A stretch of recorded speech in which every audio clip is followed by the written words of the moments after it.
I visited, I haven't been to Pune since 1982, which is probably when you were all in your another body, right?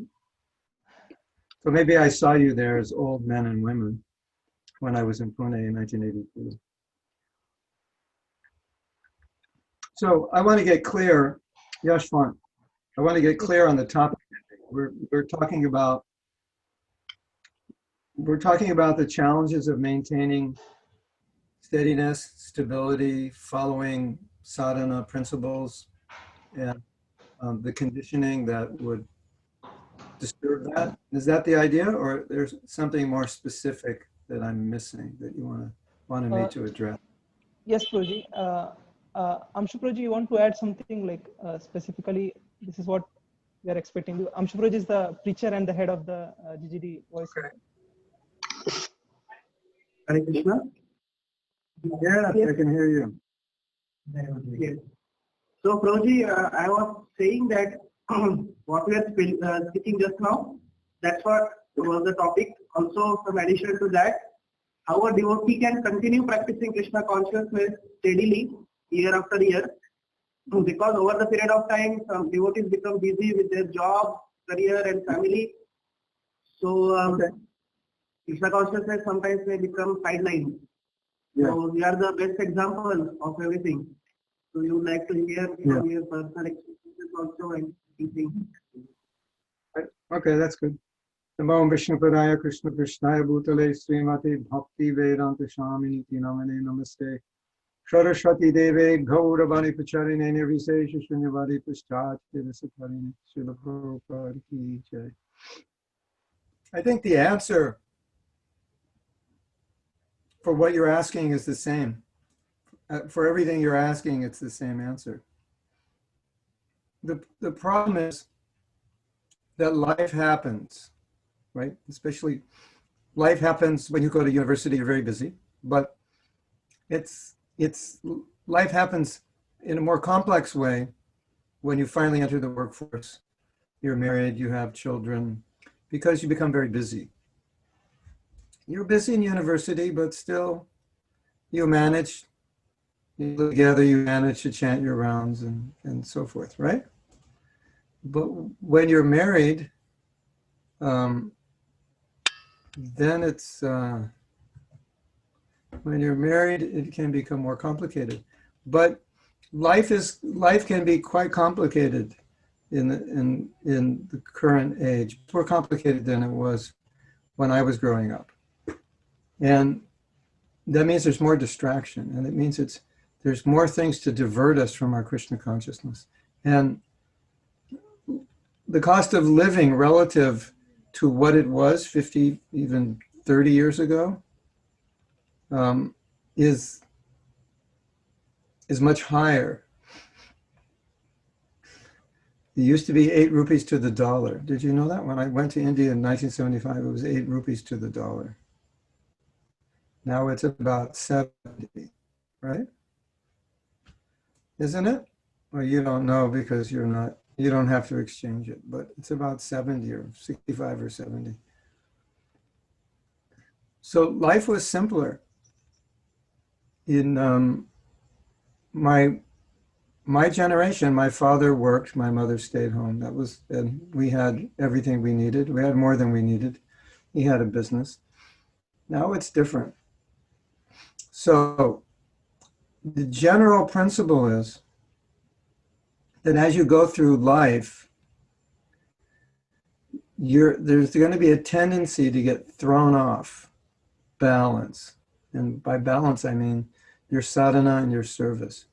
Because the demands of life are such that once you get into a routine, something will change, like your job will change. Then you go to another city.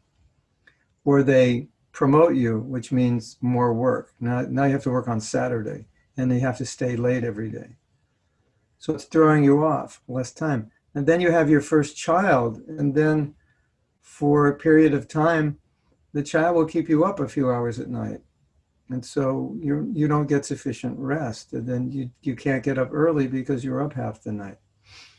But speak if you have twins, or triplets, or quadruplets. It sometimes happens unexpectedly. Or a parent becomes ill, and and and now all your energy is spent when you come home from work and taking care of them. But these are practical realities.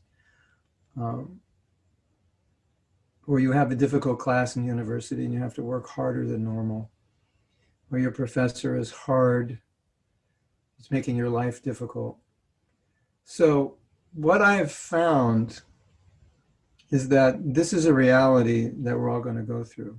Now, if you're a brahmachari, sannyasi, your realities are different because you generally don't have obstacles to your sadhana, not big ones. Your biggest obstacles, if you're a sannyasi, is traveling and the irregulation that goes with traveling. But you have much more control. As a brahmachari sannyasi, you have much more control. But as a grihastha, you have less control because you can't, if you're a brahmachari, it's time for Sankirtan, it's, oh, Prabhu, I have a headache and I can't, and they're like, okay, or my mother's coming to see me. Okay, you can make adjustments, but generally in the workforce, you only have so many sick days. If you want to keep your job, you can't just say, I have a headache or my mother's coming and call them up that morning. So it's different. So the principle that I've seen, well, let's say it this way. What I've seen that makes it difficult for devotees when they're in these situations is that they kind of let the situation control them. And by that, I mean two things. Either you're in a situation and you don't prioritize your Krishna consciousness well. So the situation kind of controls your decisions rather than you controlling your decision. So I have to work longer and I'm getting home later and I'm tired and then I get up later and I allow my sadhana to suffer. And when my sadhana suffers, then my Krishna consciousness suffers. Because we'll talk about that in a minute, because it's fundamental to this discussion to understand how sadhana works. But we allow the situation to throw us off balance. And let me give another example, which may be easy to understand. Have you ever been in a situation and something really bad happens to you? Your best friend dies, or he's in the hospital and has a serious accident, or a relative, or there's some tragedy. And you know how that tragedy can throw you off. It just can completely depress you, disturb you, agitate you, or some devotee that you thought had great affection for you chastises you or makes up a story about you and it's all over the internet. And you can just get thrown off. And when that happens, a lot of times devotees get thrown off and their rounds, they either don't chant their rounds or they chant poorly or they become very angry or very depressed. So that's the way life works. Life throws us off balance. It doesn't have to be the work or the job. It can be any situation. And that's where we suffer, because our sadhana is our stability. Our sadhana is our medicine and exercise. And if I'm sick and something is disturbing in my life, and I allow that disturbance to throw me off, to throw off my schedule so I don't take my medicine, that's a problem, right? Isn't it? You understand? Has that ever happened to you? Where something happened and it just kind of, I don't want to chant, or my mind's too disturbed, so I'm chanting, but I'm not hearing. Or I'm losing some enthusiasm, or I'm losing my faith in Krishna. Krishna, how could you allow that to happen? Things like this happen, and then we see a devotee, and they're not doing so well, or we don't see them for a while. We say, where is so-and-so? Hold on a second. Where is so-and-so? We haven't seen him. He went through some difficulty, or it could have been physical difficulty. So this is the problem, that something in our life, we're like balancing, right? And then something happens and we slip off the balance, we lose the balance. So something that I've seen myself personally as a spiritual master, when someone asks me to be initiated, and they're going through some change in their life. Oftentimes, I want them to go through that change before they get initiated. Oh, I'm graduating university. I've been aspiring for so many years. I'm qualified. It looks like they're qualified, and now they're entering Grihastha life. Say, wait, let's wait for initiation. Enter Grihastha life. Now you might get thrown off balance. Or I'm entering university. Okay, let's wait. You might get thrown off balance. Or I'm getting a new job, different hours. Okay, let's wait. Let's see. So the reason I do this is because I see devotees who are doing well when they enter new situations. Sometimes it throws them off. And then I'll get letters like, well, I went through this and, you know, my chanting got affected and etc. So the solution, number one, is to be aware of it. Number two is to be aware of how important sadhana is. And so I want to talk about sadhana first, because I think this is essential to this discussion. And one of the ways we understand sadhana is to understand that our nature is to be Krishna conscious. But that nature is covered, and you all understand this. Sadhana is just the uncovering of that nature. And sadhana also is the purification of our conditioning. All those habits, all those samskars, all the karma, all the stuff that makes up our conditioning, sadhana is purifying that. And if we don't purify that, if we don't neutralize that, then we just act according to our conditioning. And what is our conditioning? I'm the enjoyer, I'm the controller. And then it manifests in so many varieties of ways we try to find happiness in this world. And you all know from experience what happens when your sadhana is weak. What happens? Your conditioning affects you more. When your sadhana is strong, you don't notice your conditioning so much, isn't it? And then when you go on parikrama, like to Vrindavan or Mayapur or some parikrama, or there's some big festival and there's lots of sangha and lots of kirtan, you don't feel your conditioning so much, or you don't even feel it at all. It's when those things are not going on regularly and sufficiently, that's when you start feeling your conditioning. Just like if you're an athlete and you're in a competitive sport and you don't exercise properly and you don't practice enough, you're not going to win. Because if you don't exercise enough, you won't have the energy. It's not like your energy is just going to stay there. You have to, you know, you have to do the exercise. You have to do the practice. So sadhana is like that. If our conditioning, it's like a snake which is about to attack. And sadhana keeps that snake away. So the snake can't really attack, or we could say, as the example is given, the fangs of the snake, the poison is removed. So the snake can bite, but there's no poison. But when we don't do sadhana, we become overcome by our conditioning. And that conditioning has kept us in the material world for millions of lives, and it's going to keep us here for millions of lives if we don't overcome it. So the problem in being steady, at least this is one problem, there are other problems we can address, but one common or major problem in being steady is that we allow life to throw us off balance. When we get thrown off balance, our sadhana gets thrown off. When our sadhana is thrown off, what happens? We become weak because our sadhana is our strength. Maybe a better example is the doctor says, you have to walk 3 miles a day, you have to take these pills 3 times a day, and this is what you have for breakfast, this is what you have for lunch, this is what you have for dinner. And then you have to go on a business trip, or you have to go somewhere, and your schedule is thrown off, and you can't follow that. You don't have time to walk, you forget to take your pills, you don't have facility to eat everything you should because you're not cooking for yourself. And then what happens? The disease, it starts to affect you. You had it under control. You know, whatever it was, your blood pressure, your heart rate, your cholesterol levels. So you had it all under control. And because circumstantially you allowed that situation to throw you off so you couldn't follow the regimen the doctor gave you, what happens? Blood pressure rises, cholesterol rises, you start feeling dizzy, you're more fatigued. Practical, right? Sadhana is exactly like that. Sadhana is like the medicine and diet.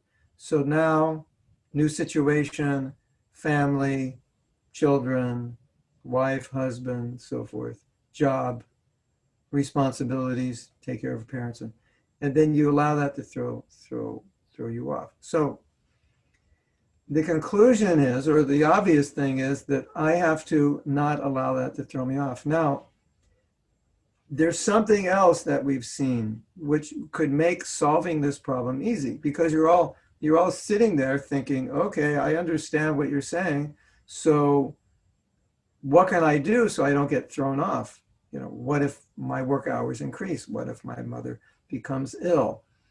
What if my wife becomes ill? What if my children are ill? This all takes time. What if my children are very ill and I'm spending lots of money and I have to even work harder?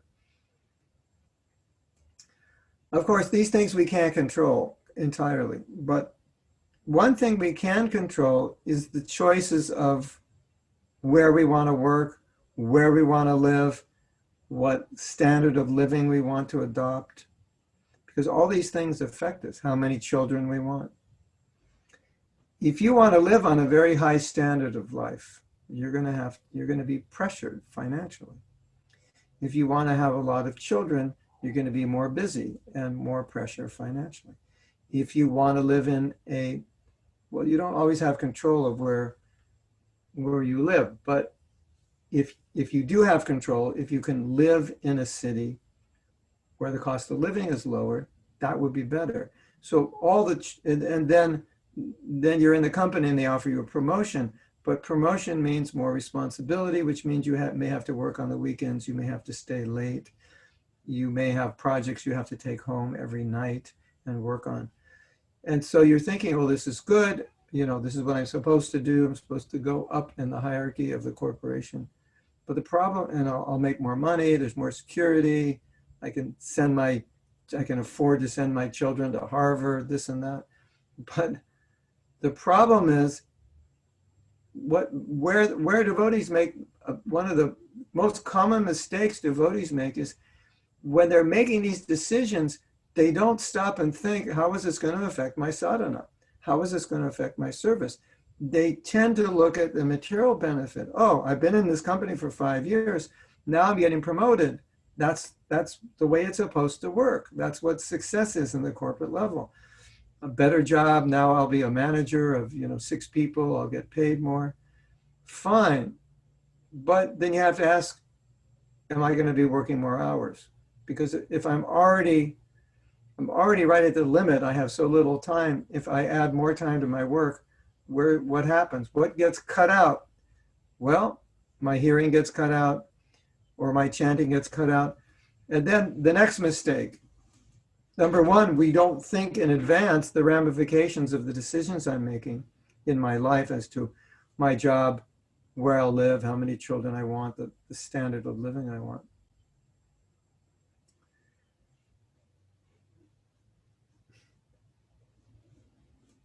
And I forgot the other one, but I'll remember. But you understand the principle that a lot of us, when we're making decisions, we're only looking at the material benefits. Oh, this would be a good school to go to. This would be a good company to work for. Okay, to work for this company, you're gonna have to live in Mumbai. Okay, cost of living in Mumbai, pretty high. Okay, so that means if I'm working in this company in Mumbai and they offer me a raise, which means more hours, probably I'll need to take it because the cost of living is so high. So all these things have to be considered because all the decisions we make as to the kind of life we're going to live have an effect on our sadhana, because it's about time, and you need time for sadhana. So let me give an example. Srila Prabhupada said that the schedule of his father was his father did puja every morning, and he went to work at 6 o'clock. Excuse me, he went to work at noon. He had a shop. And then he opened the shop at noon. And he came back at 6, and then he did puja. And he was a cloth merchant. And Prabhupada said he was a cloth merchant, but his real business was puja, because he was doing more puja than he was spending time in his shop, right? So I like that example. You know, you may be an engineer, you may be a computer programmer, an accountant, a professor, whatever. But that's actually not who you are. You're a devotee, you're a sadhaka, you're a sevite. That's your real identity. And the other stuff is just what you do to maintain yourself. So now the way things go, we have it backwards. You know, what are you? Oh, I'm a doctor, I'm an engineer. Well, what time do you go to work? Well, I have to leave at 6 o'clock. And what time do you get home? Well, I get home about 8 o'clock. Well, when do you chant your rounds? Oh, on the train. I chant them while I drive my motor scooter. You know, it's like, do you want to live a life like that? Is that the way you want to live? And then there are also other alternatives. Like maybe I want to live at the Govardhan Eco Village, or maybe I want to live, become part of an eco project, or maybe something like that. Or maybe I want to start a preaching center, and we'll live very simply with my family, and whatever donations the center gets, we will use, and we will live in the center. And you know, there's alternatives. My point is, you have to think of ramifications, because every decision you make is going to have some effect on your sadhana. So I think that's clear. Now,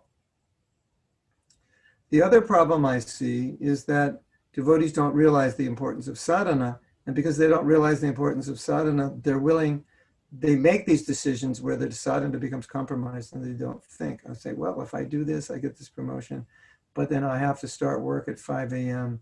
and I may not get home till 8 o'clock, and that's like 13 hours a day. But the pay is good, it's a prestigious position, and we just think, oh, I should take it because money and position, you know, this is what the material world's about.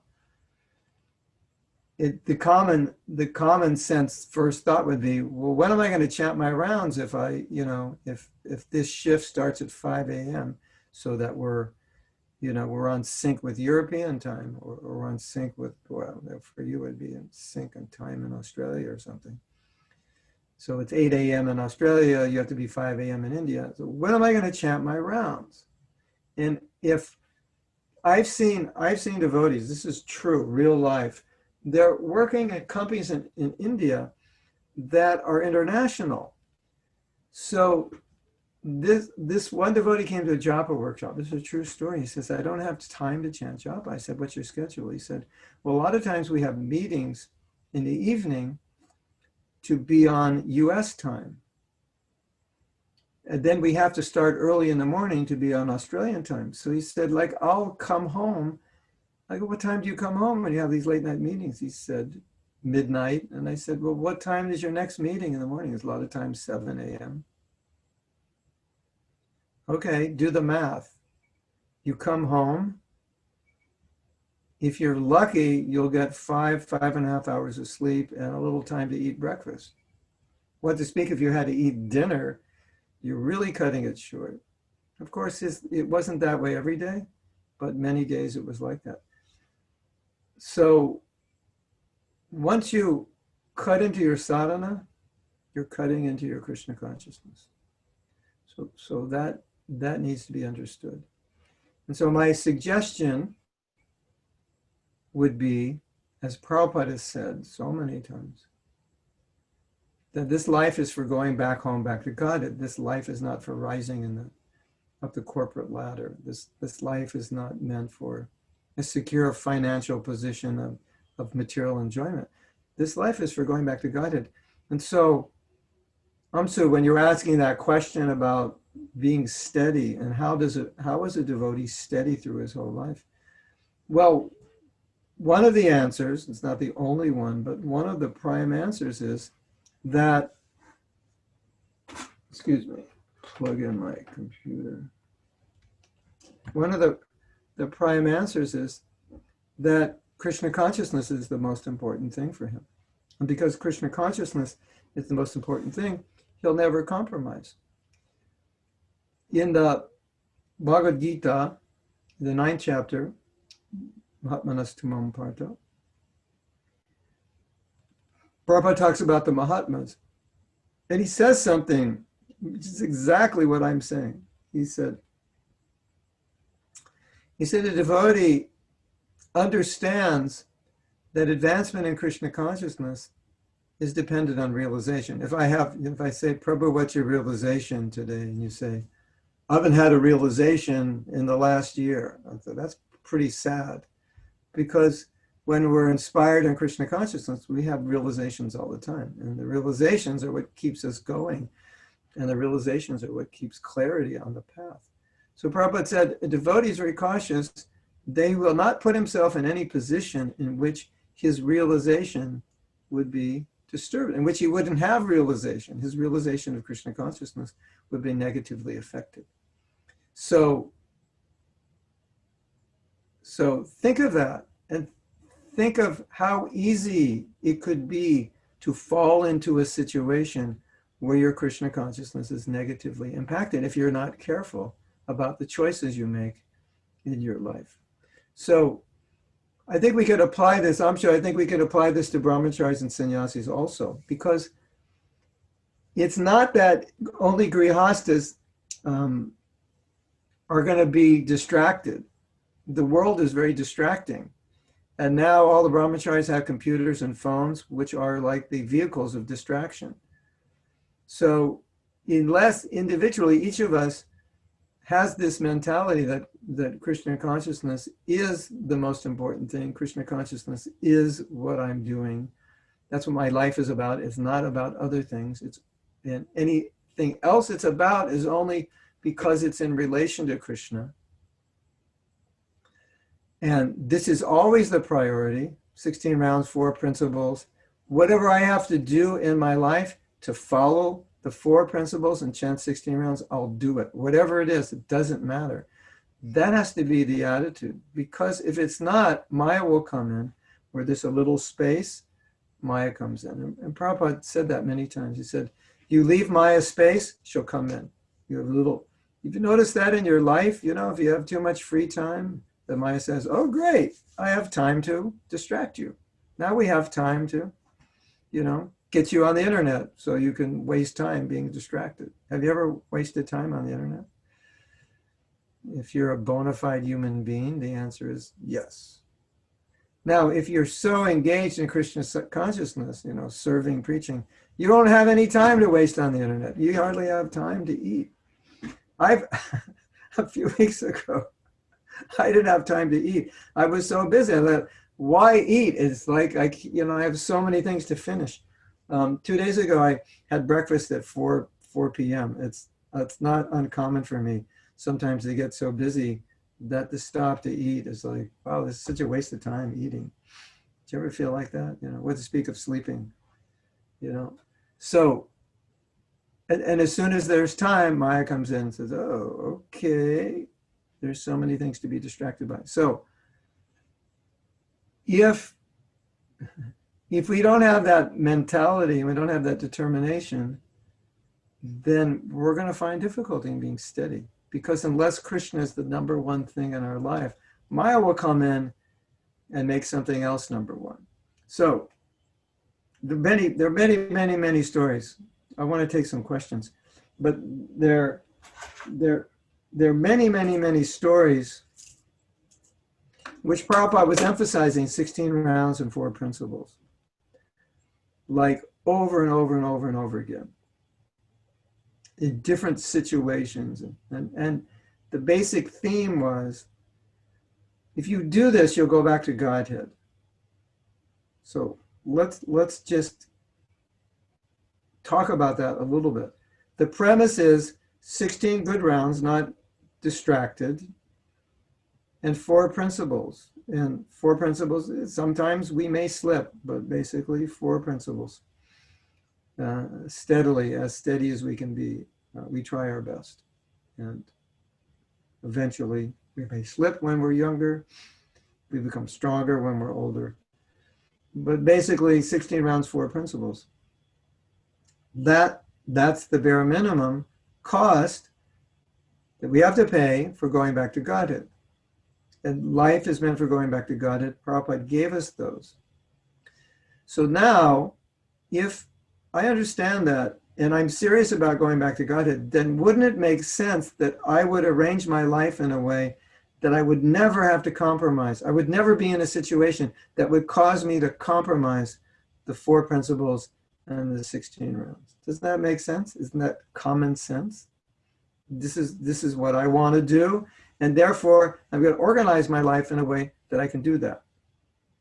So if we think that way, we'll be steady, because we'll always create situations where we'll be safe. And now we need to speak a little bit about environment, because I think in this discussion, the discussion of environment is extremely important.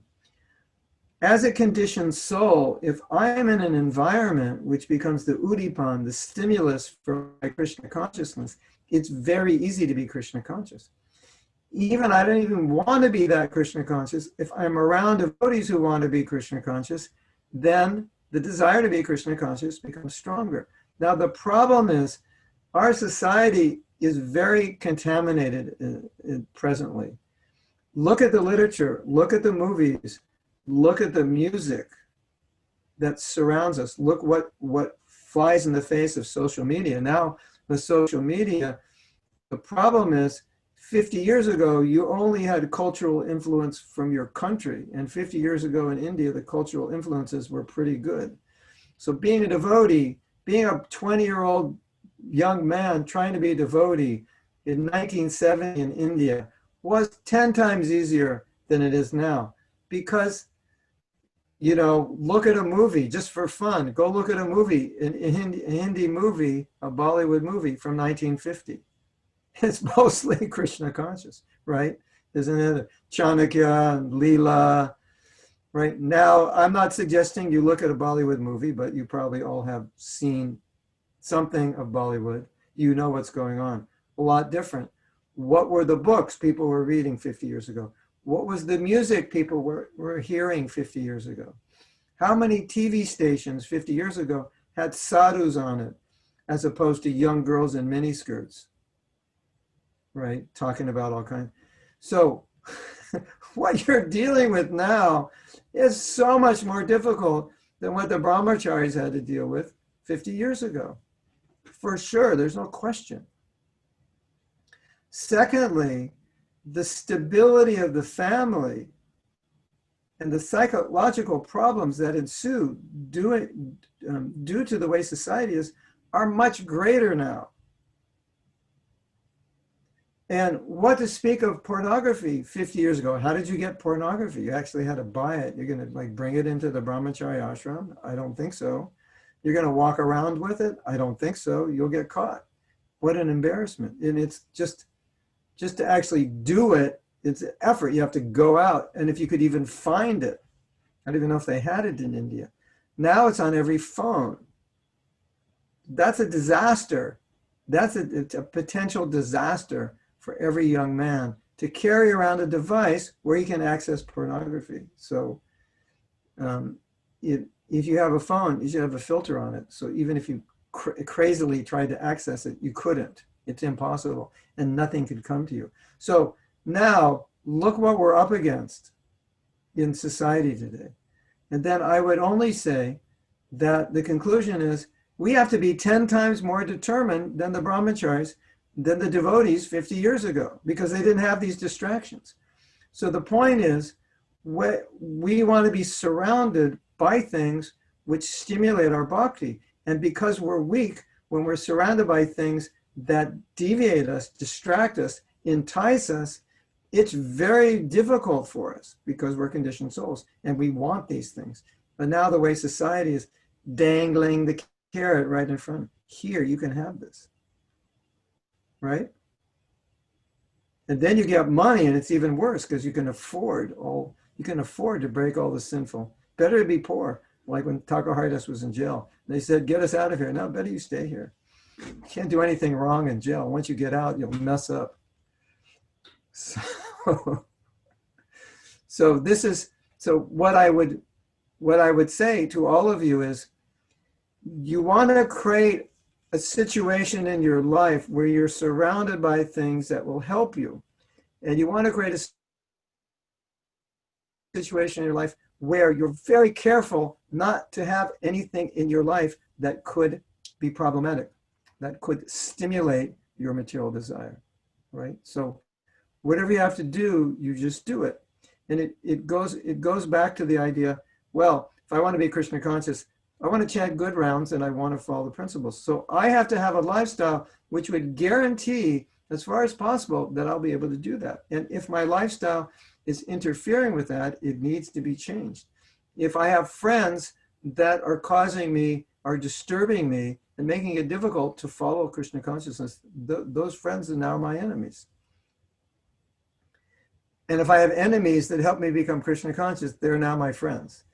And so that's the idea. So how does a devotee steady through his whole life? Because he's creating a situation that's protective.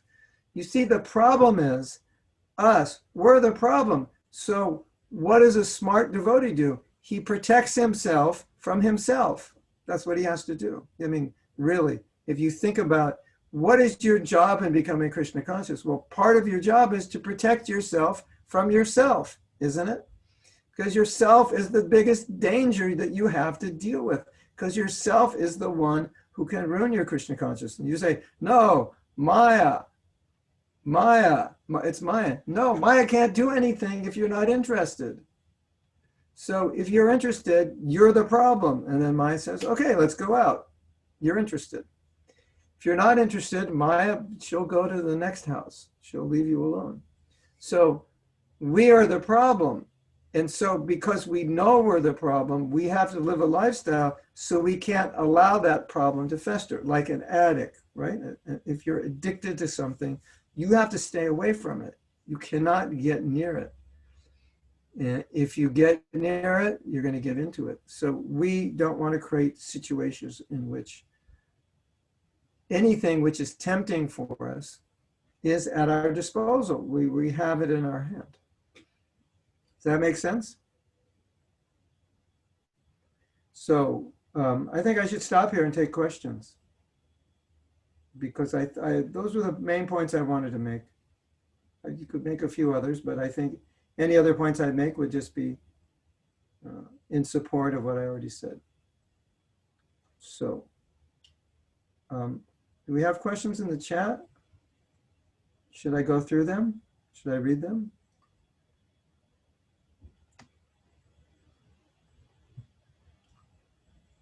Ajay Nitai says, all the negative thoughts related to life, work, come when I chant Hare Krishna. Okay, I have a really good advice. This advice will change your life. So, everyone listen to this advice. This is like... Prabhuji, questions are there in chat box. Yeah, I'm reading, yeah. I'm reading now.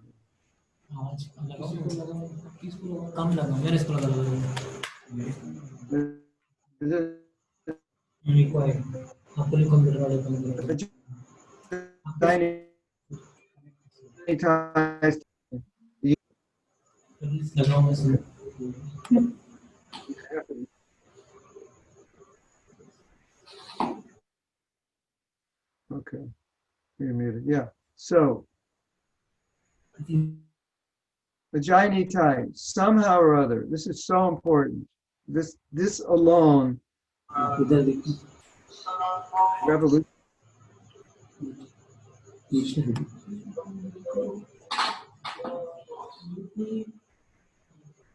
We need you to mute.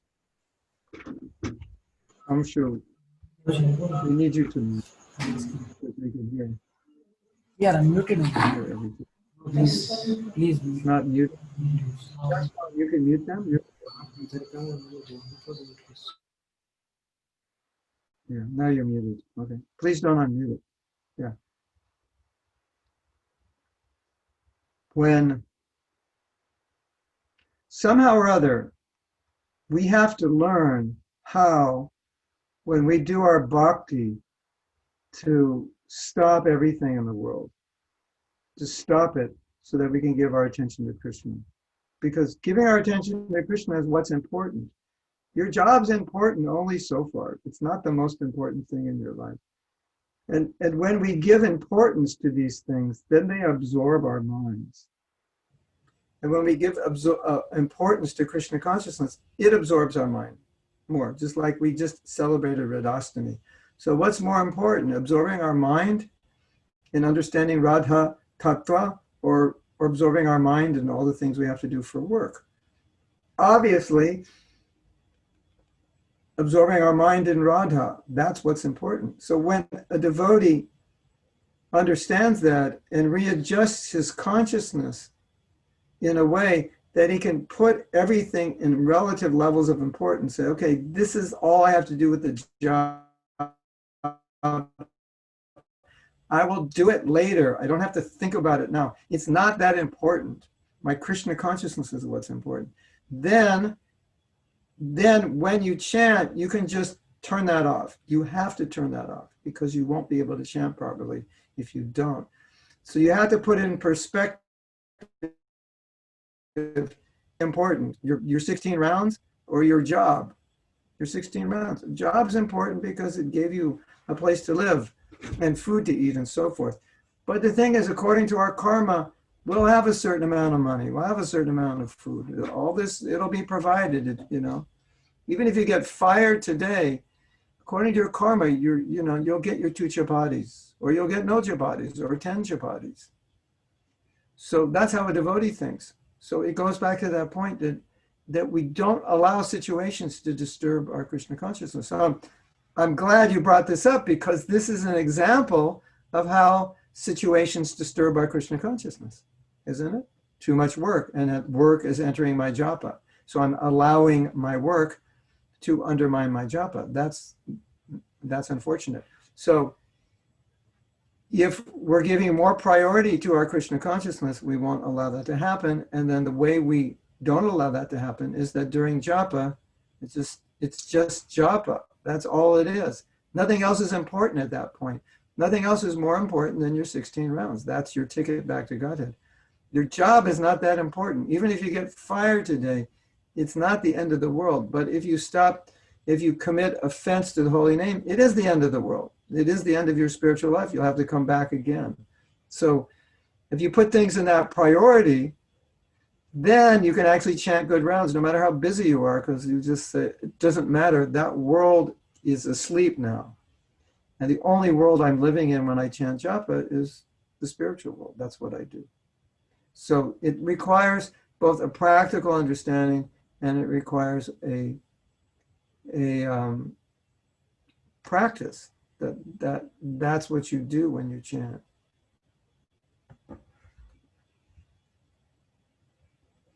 If everyone lived this, so Vijay Lakshmi is asking, if everyone lived a simple life with minimum material facilities, example money, then how can we get money to maintain the temples? They'll always be rich people, according to their karma.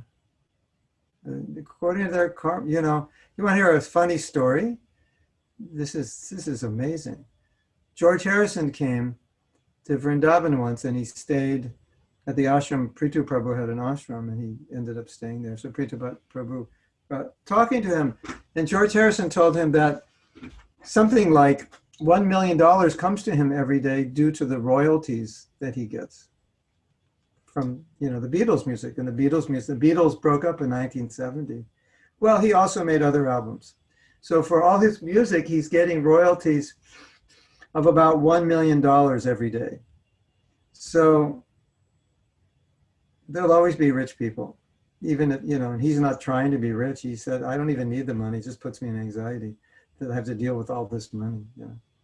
That's not a bad anxiety. You could build Mayapur in 2 months with that money. But so there'll always be wealthy people. You don't have to worry. Okay. Jai Tai says, what is considered minimum a devotee needs to have to maintain his bhakti and take care of his family? Well, it depends if you marry a princess or you marry a simple girl. we live in a society where we want to be like others when it comes to material opulence, how to bring the spiritual. Well, first thing is, when you marry, if you want to live a simple life, you want to find a woman that also wants to live a simple life. Because if you want to live a simple life and she comes from a very wealthy family and she's used to living on a different standard, you won't be able to do that. You'll have to provide that. So just be careful who you fall in love with. That's all I can say. Because if you fall in love with the wrong one, you may be working 2 jobs the rest of your life because she's used to a very high standard. But there's another aspect to this question. We live in a society, this is a really important point. We live in a society where we want to be like others when it comes to material opulence. So one of the biggest obstacles to your spiritual life is going to be being influenced by what society says is right or wrong. So society says, if you drive a nice car, if you have a nice job, if you have that Ralph Lauren polo logo on your shirt, if you have the Gucci handbag, if you have this kind of tie, this logo, Nike logo on your shoes, society says, you're one cool dude, right? What to speak if you drive a Mercedes in India? Whoa, who's that? Right? What to speak if you walk around with a Rolex watch? I wouldn't walk around with a Rolex watch in India. Probably someone will steal it from you, right? So, that's the name of the game, right? And if you're going to allow yourself to be influenced by that game, then you're going to destroy your spiritual life, because we don't play those games. We preach against those things. How can we be affected by those things if we preach against them? So the first thing is, if your lifestyle supports your Krishna consciousness, then why should you care what anybody thinks? Maybe you're happy living simply. You live in a little flat and you have your deities and you have your prasadam and you and your wife and children are happy. So everyone in society may think, oh, you're just a loser and you have some simple job, but the job is it's close to where you live. It's simple. You have time, it doesn't start till 10 o'clock. You have a whole morning program. You get home at 6. It's perfect, but it's not some big prestigious position. It's just like you're some little accountant at some small company and, no one really thinks you're anything special. Who cares? The point is, you can do your bhakti perfectly. That's what's important. You want to sacrifice your bhakti so you can walk around with your Ralph Lauren shirt because you have enough money to spend, 30,000 rupees on a shirt that you could buy for like 500 rupees or 300 rupees. Is that what you want to do? So you can walk around and be accepted by so-called, what do you call it? Aristocracy of Pune, If that's the game you want to play, then you might as well hang up your beads and just forget it, because that's not what Krishna consciousness is. Now, you may by your karma, as I said, be like a George Harrison, where you'll just be wealthy. You don't even try, and you just have a brain. You know how to make money. You'll discover something. It'll be patented, and money will just flow in every day in your bank account while you're sleeping. That could be your karma also. But even if that's your karma, it's not our position to flaunt that. Oh, I'm going to buy a big Mercedes so people will respect me because I can afford it. That's not really the mood of a devotee, right? And so if you're going to allow society to affect your choices, you're in trouble, because the only thing that should affect your choices is your sadhana and your service, right? You agree? And you in India have a problem because the British came and said, oh, you're all stupid and tribal and you don't know anything and we have to educate you. Whereas actually the other way around. They're actually stupid and tribal. And they needed to be educated. So, we have to be proud of, we have wealth. Yes, I'm the wealthiest person. What's your wealth? Srimad Bhagavatam and the holy name. You know, I don't need this other kind of wealth. I'm not competing with you. Why would we want to compete with them? So, if you say to me, oh, Mahatma Prabhu, you're a loser, I'll say, yeah, I dropped out of university, total loser, right? Materially, right? And what did I trade that in for? I traded it in for the wealth of prema. Like in my generation, most of the devotees who joined in my generation dropped out of university to become devotees. So that's like, in this generation, it's kind of strange. Why would you do that? Why wouldn't you just stay in? But by divine arrangement, Prabhupada needed people and we all became brahmacharis. We just dropped out. And we thought, well, this is the best decision we ever made. And we're all dropping out of like the best universities in America with a bright futures, materialistic futures. And we didn't even care. Because we didn't care what society thought. We didn't need that. And so, you have to be a little, I'm not saying you all drop out of university, but you can't allow society to dictate your decisions on the basis of getting the respect of common people. That's not what we want. And if you do, it's going to be really bad for you. Okay.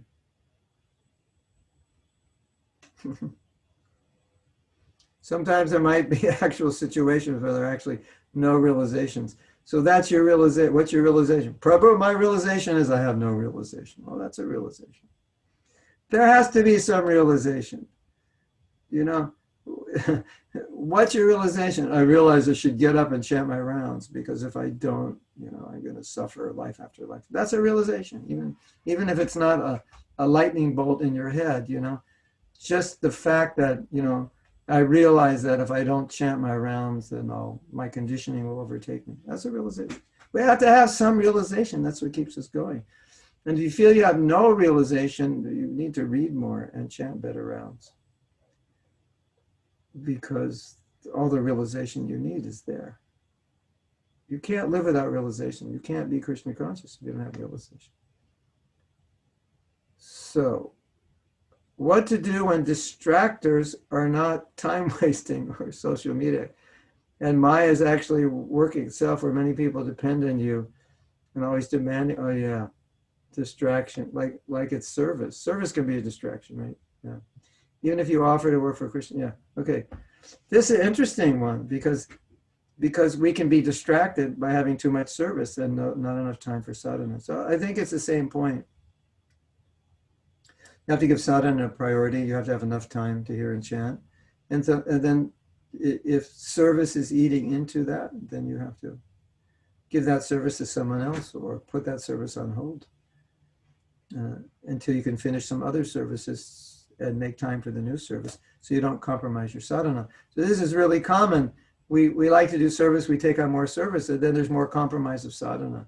And if you compromise it too much, then your spiritual life will become weak. You can only compromise to a point. There's like a threshold. You go beyond that threshold, you're going to have trouble in your spiritual life. Yes? Have you ever gone beyond that threshold? Have you experienced that? You were doing well in your spiritual life, and maybe you took on more, and then you minimized your sadhana, and you felt it, right? You felt weak. So even in the name of service, you have to be a little careful. So from GGT Kuna. What? We have another question.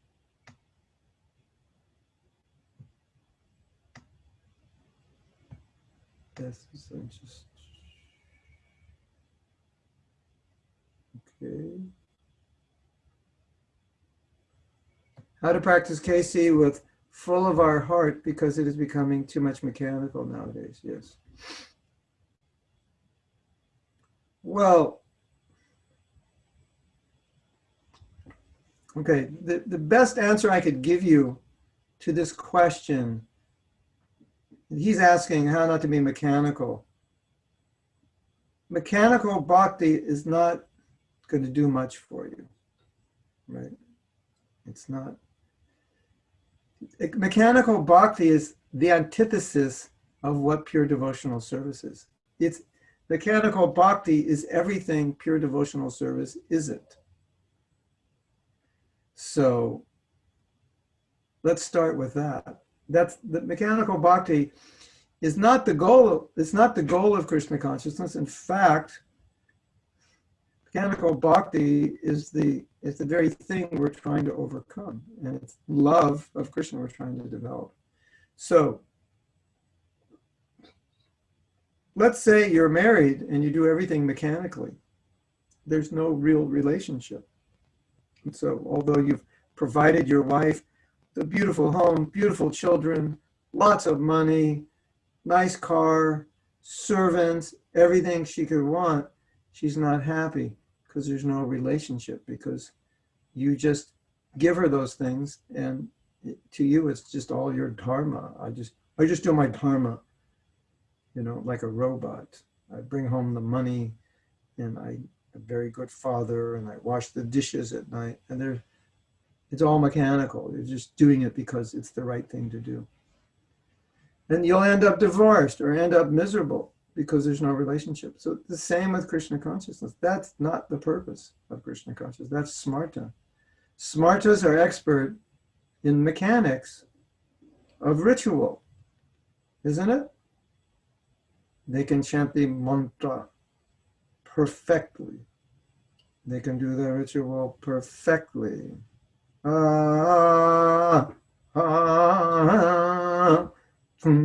They'll do it perfectly. And then they'll walk away and go watch a movie. So what's the point? Get their money and walk away and watch a movie and have a beedi. But we did the puja, we did the homa, we did the sanskar perfectly. We chanted the mantra perfectly. Bhakti is exactly the opposite. Here's a story, Prabhupada would give the Gayatri mantra to some devotees, and they couldn't even pronounce it. Americans trying to pronounce it. Prabhupada said, useless. But one of his disciples, very advanced devotee, he was trying, Prabhupada was giving him Gayatri, and he couldn't pronounce it properly. Gayatri, he couldn't pronounce. Prabhupada said, useless. And then he said, anyway, Krishna understands. You're trying. So it's like that, I can pronounce the Maha mantra perfectly just to show off. Hare Krishna, Krishna Krishna, Hare Hare, Hare Rama, Ram Ram, Hare Hare. Just see, I'm an American and I can pronounce Krishna's name perfectly. I'm amazing. Yeah, so you're chanting Hare Krishna to inflate your ego. Are you actually chanting? Yes, look at me. I'm chanting perfectly. Hare Krishna, Krishna Krishna, Hare Hare, Hare Rama, Rama Rama, Hare Hare. Perfect. I did it perfectly. Great. And you can go to hell with your perfect Maha Mantra because you're just chanting to inflate your ego. Right? So mechanical bhakti is the antithesis of everything we're trying to do. So once you understand that, then I think you'll be okay. And you'll realize that if I don't do this with devotion, what am I doing? How to tackle with our mind while chanting. It keeps jumping from one branch to another continuously. Some practical tips. Yeah, very easy. Turn your mind off. You have a little switch in your mind, just go like this. Before you chant japa, just go, click, mind off. Okay, now I can chant. Why is your mind jumping from place to place? Because it's on. Here's the good news, everyone. You don't need your mind to chant Hare Krishna. That's probably the best news you've got all day. You do not need your mind to chant Hare Krishna. You don't. You can turn it off. And your japa, in fact, your japa will be so much better without your mind, at least your material mind. Material mind, off position, beads on position. Let's chant. If you have your mind in the on position, yeah, it's going to jump from thing to thing because that's what the mind does. The mind, you know what the mind does? It thinks. Have you noticed? Have you noticed your mind likes to think? You ever think about something and think about it, and think about it, and think about it, and a half hour goes and you're like, I was just thinking about this. What about this? This happens. Have you ever done that?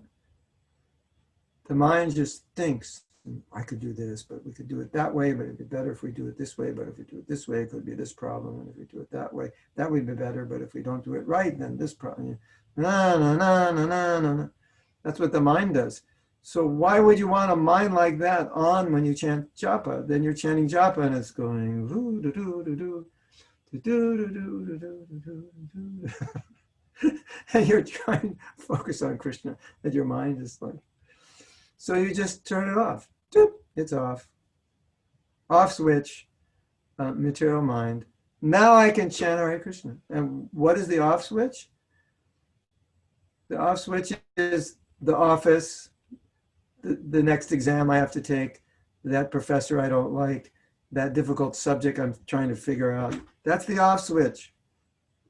You can't have your mind on and chant. It doesn't work. The Maha Mantra was not meant to be chanted with your mind on. And so many devotees don't realize this. And that's why we have problems with the mind. If you turn your mind off, you won't have any problems with it. If you turn your mind off, you can actually hear the holy name. And then you can turn on your spiritual mind and let that mind get absorbed in thinking of Krishna Lila.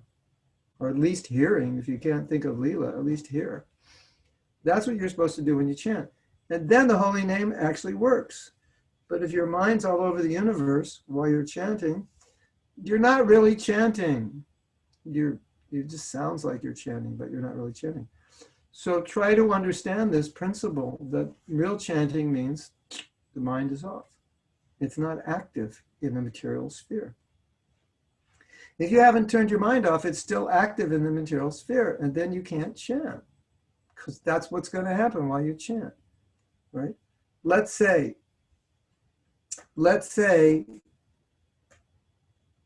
your best friend, you had a big argument with your best friend yesterday, and you're like really upset, and you're thinking, he is so wrong, he's so nasty, he's so this and that. If you can't turn your mind off, what are you going to think about when you chant japa? You're going to think about how wrong and how nasty your friend was for 16 rounds. Have you ever done that before? With a thought, like one thought that's really disturbing you for 16 rounds? Have you ever done that? A lot of us have done that, right? Because we didn't turn the mind off. You have to, well, if silence means yes, you're all silent, so yeah. But like sometimes I say, when everyone doesn't raise their hand to a question like that, and the ones who raise their hand, I say, well, at least we have one honest person here. So, yeah, so if you understand this principle that when you chant japa, the material mind has to be turned off, and you actually turn it off, you'll have no problem with your mind. Absolutely no problem, because your mind is off. And now that your mind is off, your material mind's off, there's nothing left to do but chant and hear and think about Krishna. That's all. That's all your mind. Could you imagine when you're chanting japa that all your mind is doing is absorbing in the mood of japa, the meaning of the holy name and the feeling, and that's it? That's all there is, nothing else. Could you imagine how nectarian that would be, how powerful that would be? Well, that's what you're supposed to do when you chant japa. You're not supposed to think about all this other stuff. When you finish japa, then put the on switch. Now you can go back in the world and do what you have to do. But you don't need it on when you chant japa. In fact, you need it off. And if it's on, it's just a problem. So try it. So when you sit down tomorrow morning to chant your japa, then you think, okay, how do I turn off my mind? Where's the off switch? My work, my this, my that. Okay, I'm not going to think about it. Don't worry about it. I'll worry about it in 2 hours from now. And then you just chant. You'll be fine. Okay, next question. How to balance our life as the current life demands in updating knowledge and skills which consumes time and effect? Well, I think most of you probably entered a profession because your parents suggested it, or or maybe worse than suggested, forced you. So, now that you're adults, you want to look at that and say, okay, this is what they want me to do. Do I really want to pursue this? Is this what I want to do? And if this is the path, updating skills and knowledge, this is going to be the path of my life, because there's always going to be new knowledge and this and that. That's a question you have to ask yourself, because as I was saying before, the current lifestyle that most people live is not conducive in general to bhakti. It's a real compromise in terms of time.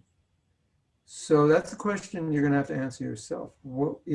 If this vocation that I've chosen is constantly going to meaning, spending my weekends getting updated, or, overtime, learning new skills every month, this and that. Is this really what I want to do? Is this how I want to spend my life? I don't know your details, but that's a question. Is this, maybe I'll just take a lower position, less pay, and my life simpler. It's like, why be successful materially at the cost of your spiritual life? If you can be successful materially and spiritually, yeah, that's better. But if you have to minimize some material success in order to achieve spiritual success, then that's what you have to do. So that's something you have to consider. I don't know. I can't give any practical advice. I'm just giving principles, right?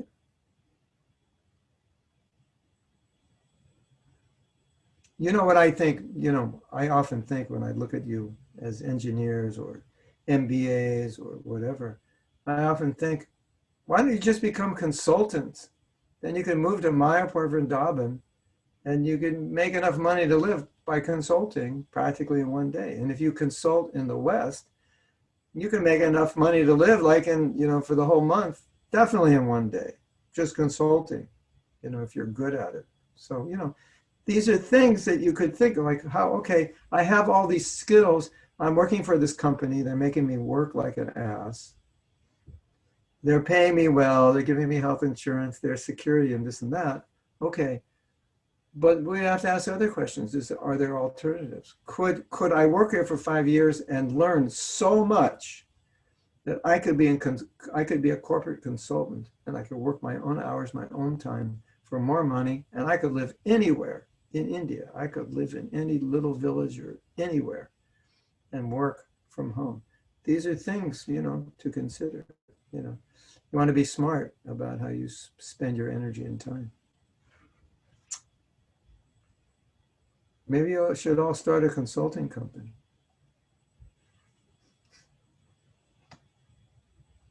That's what I'm doing with my disciples, but it's counseling, counseling people. So it's pretty direct. You had to bring Krishna consciousness into your consulting.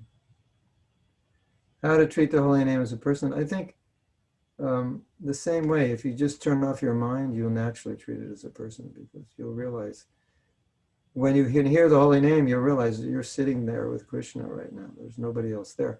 When your mind's all over the place, there's all kinds of thoughts there, and those thoughts are personified as things and people, isn't it?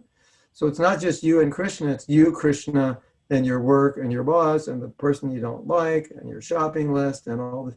So you don't feel Krishna's present. But if it's just you and the holy name, you'll realize it's just you and the holy name that Krishna's there.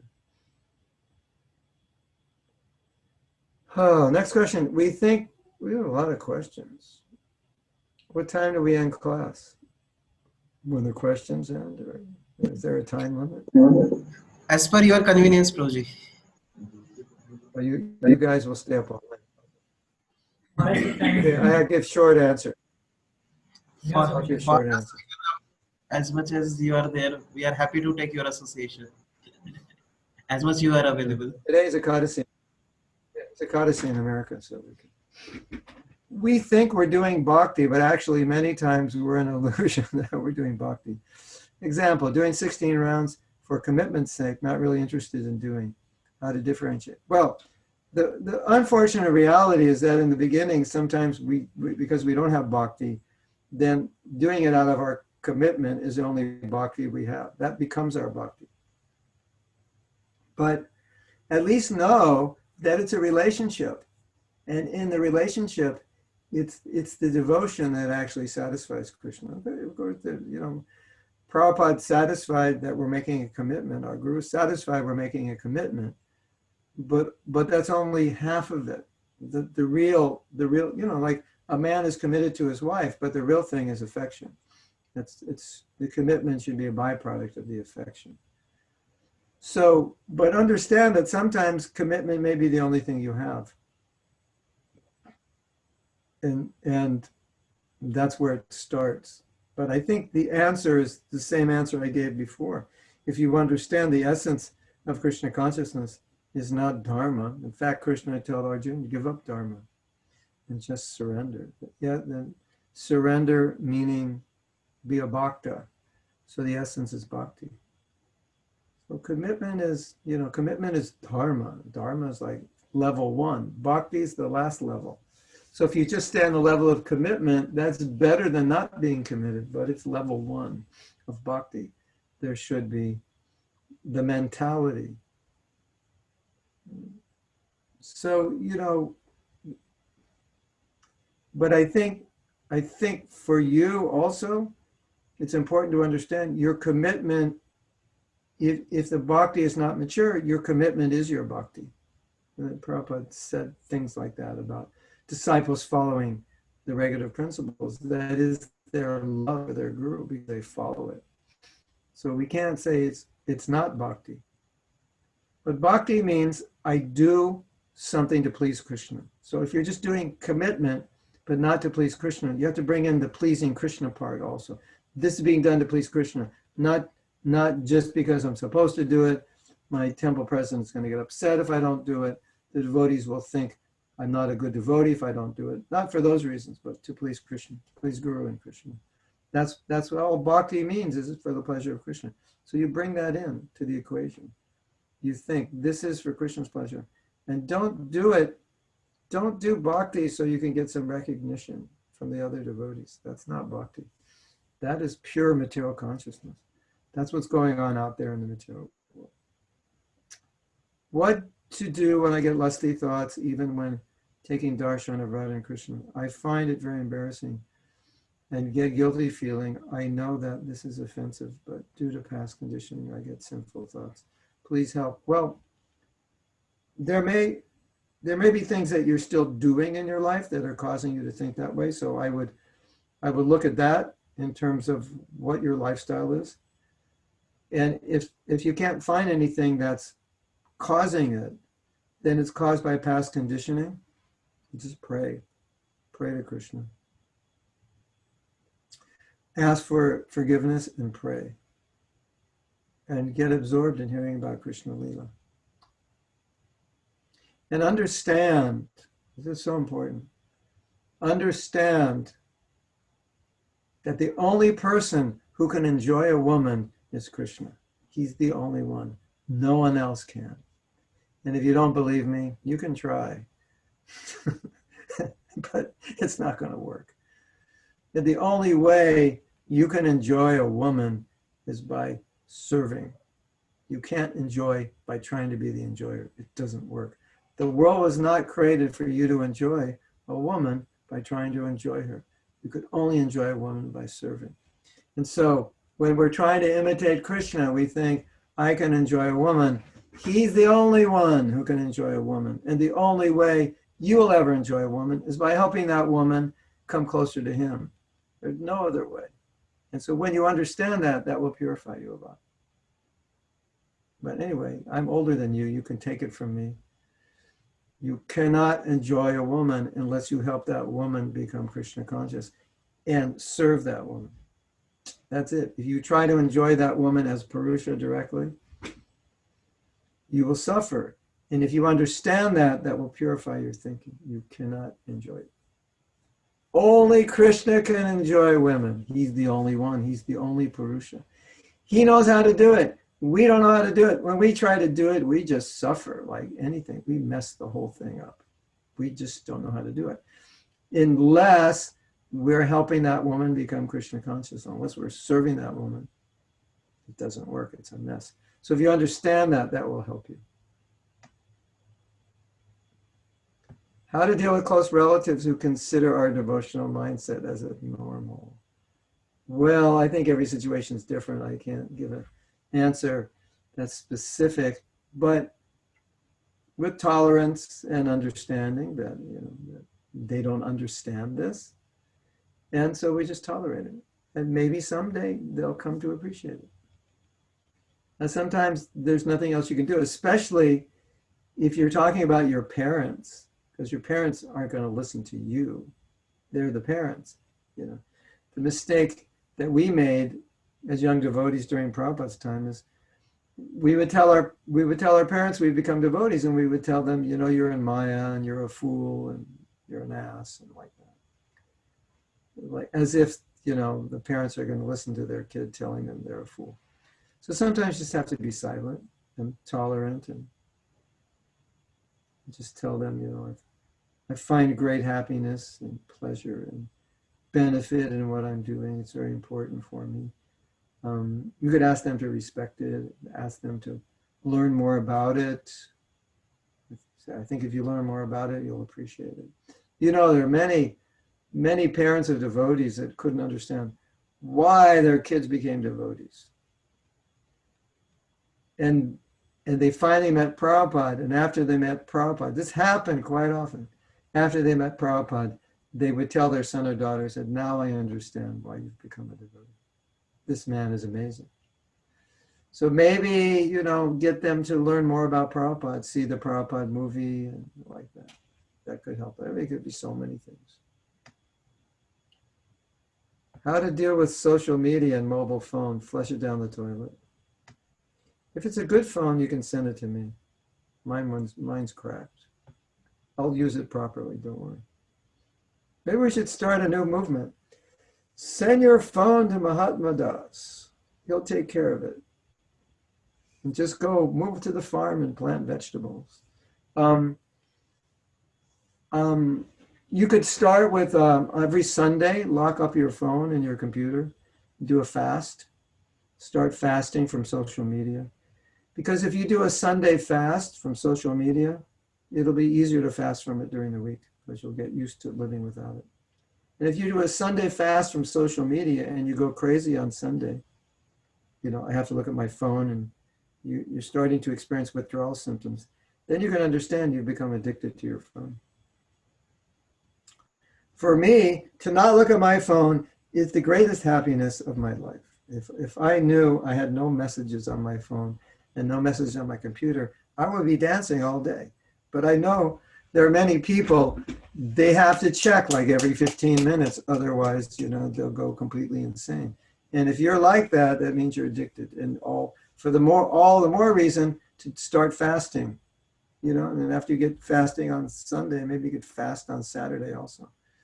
2-day fast. Just tell everybody Friday night, I'm fasting till Monday morning from my phone. And if you have trouble with pornography, then put filters on it. There's also a filter where another devotee of your choice can see your computer, so they can see what you're looking at. And so you could have a buddy and say, let's get this software so you can see what I'm looking at, because if I know you're looking at my computer or my phone, I won't look. So do what you have to do. Social media is insidious right now. And the other thing you have to be careful about is all the blasphemy out there of Vaishnavas on social media, especially predominantly coming from the Ritvik camp. And it does come a little bit from outside of ISKCON and maybe from some disgruntled disciples of Prabhupada, but primarily from the Ritvik camp, who've become expert in the art of blasphemy of elevated devotees. And if you hear that blasphemy, it can destroy you. So you have to be very careful about the controversy. And if there's controversy on social media, don't let social media be your authority. Talk to your, like local devotees and say, I saw this title on Facebook about this, that, and the next thing, what is your understanding of that? What's going on here? Because if you just read, you'll get so many ideas, and you'll get ideas from people who may not be respectful of advanced devotees, and that's not good for you. So just be careful. Because it's one of the principles of bhakti not to hear criticism of Vaishnavas. We see some senior devotees and even Prabhupada disciples chanting extra rounds while sitting in some program while simultaneously attending the program. Should we chant extra rounds on beads while doing other things whenever possible? Such chanting will surely be inattentive. So should we chant such nam aparad extra rounds, or better not to chant it? Should, well, there's two ways to answer this question. Prabhupada said once devotees were chanting japa during kirtan, and he said it's redundant, do one or the other, not both. Now, maybe those advanced devotees, they can't stop chanting. So wherever they go, wherever they do, Hare Krishna, Pakora, Krishna Krishna, Hare Hare, there was a story about, I think her name was Krishna Priya, and she went to a Bhagavatam class, Hare Krishna, Krishna Krishna. She couldn't stop, and the speaker was so offended. And he said, this is like very disrespectful. I'm speaking and you're sitting there chanting. He said, I know, but I can't stop. My tongue won't stop. So general principle is when you chant, you focus on chanting, not doing other things. But I heard a story of some man was talking to Prabhupada, and I think the man was either offensive or just speaking some nonsense philosophy, and Prabhupada was just sitting there chanting. He wasn't listening to them. He just let him talk and feel that he's been heard and get it out. So Prabhupada said, it's like, that exception may be there, but in general, we should, when we chant, we should chant. I have another question. 37 new messages, oh my God. We're going to have another class to answer all these. You said that you see that our material duties doesn't hamper our spiritual life. There are times where some duties demand our time and attention. And if you don't give the time when it's needed, thinking it will hamper his spiritual life. Good question. For some time, then that hamper the spiritual life even more in the future. Yeah, you're exactly right. So very good question. You are 100% right. But the point is, don't make that the rule, make that the exception. Yeah, obviously there are exceptions, for everyone, traveling preachers going through crazy time zones and getting irregulated. And, I sometimes when I travel, I'll be so off that I have to force myself to go to sleep like at 2 a.m. Just like that's, so it takes like a week to adjust. And so because I'll be a zombie. I'm not transcendental, I'm not Paramhansa yet. So we'll go to bed at 2, and I'll get up at like 7 o'clock in the morning, and then it's like, and then I go, then I go to Guru Puja at 7:30, then I give class, and it's like no rounds chanted, and class is over, and it's time for breakfast. So then I have to adjust to that schedule, but I don't make that permanent. So yeah, it's okay. Can we stop now, and then we could have another meeting with all of you? Because it says there's 37 new messages, is that true? Let me go down. Yes. Wow,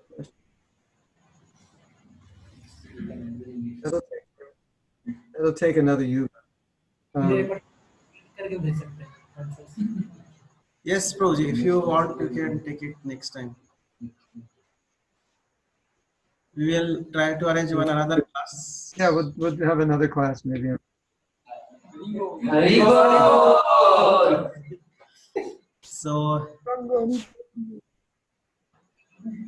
So we are very thankful to you, Prabhuji, for giving your valuable time. Actually, in Pune, as you said, I think after 82 you never came in Pune, so we didn't get your Vapu association much, but we were a fan of your Brahma Samhita chanting. All of us have that as the one of the most favorite kirtans.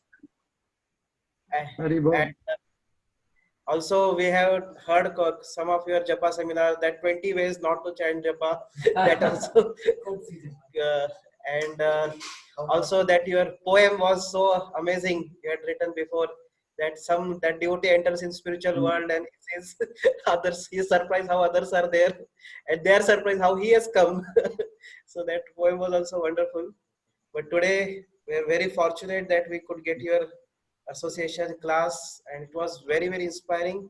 You really brought us back to our uh, real real practice of sadhana, the focus we should give on sadhana and priority we should give for sadhana, and arrange. You also reminded us so much about how the goal of our life is to be Krishna conscious, and we have to arrange everything in our life around this goal. So it was very enlivening, and we really look forward to your association more and more. So thank you, Proji. Thank you for a very kind association. Hare Krishna. My pleasure. Hare Krishna. So we'll see you next time. No time for kirtan now, but we'll see you again. Okay? Yes. Prabhuji, yes. Thank you very much. Hare Thank you Krishna. for arranging Proji's class. Hare Krishna. Srila His Grace. Prabhupada. Jai. Haribol. Please accept our Hava. Gauranga. Panchakalpatarubhishcha kripasindhubhyevacha patitanam pavanebhyo vaishnavebhyo namo namaha. Jai Prabhupada.